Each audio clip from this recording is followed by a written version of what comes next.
I would like to welcome you to my channel, That Middle-Aged Lady. My name is Denise, and in today's video, I wanted to give an update to a previous video I had done in regards to vaginal atrophy, or as it is more commonly referred to nowadays as genitourinary syndrome of menopause, or GSM for short, and the course of treatment that I was prescribed for this condition being the 10 milligram Vagifem tablets that come pre-inserted into a disposable applicator.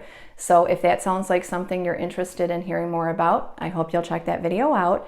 But again, today's video, I just wanted to give an update since I've now been on the Vagifem for 3 months and recently went back in to see my gynecologist.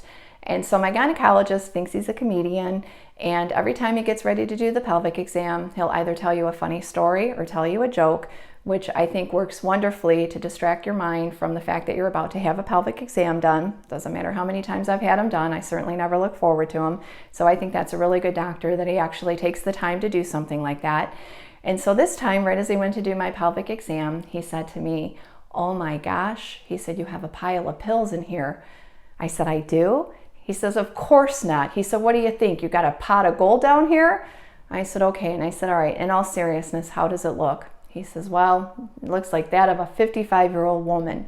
And I said, "Except I recently had a birthday and I'm 56 now." He said, "See that? You're a year ahead of the game." And so the pelvic exam was now done. And again, I think it works wonderfully as a distraction. And so he said, in all seriousness, it looks great. He said, it looks restored. It looks healthy. He said, there's no more red patches or blotchiness. He said, so I'm very pleased with the progress. And so at this point, he said that it's up to me to decide whether I want to continue on with a twice-a-week regimen. He said, or I could even try and go down to once a week, since as with any medication, the less you take, the better off you are.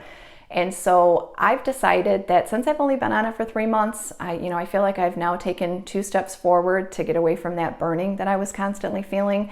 And I'm afraid if I go down to once a week, then I'm going to then take 4 steps back.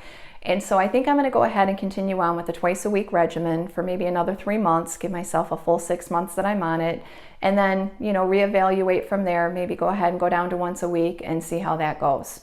And so as far as my side effects or any kind of symptoms that I've had with it, the only thing I've really felt is every once in a while I get a little bit of breast tenderness.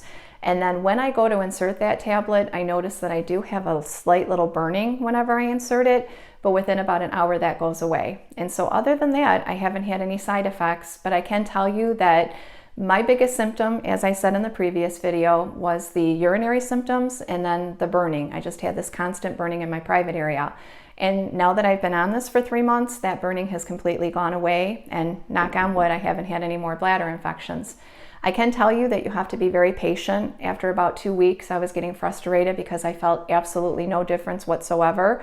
And I started to think that maybe I was just going to be cursed to have this condition for the rest of my life.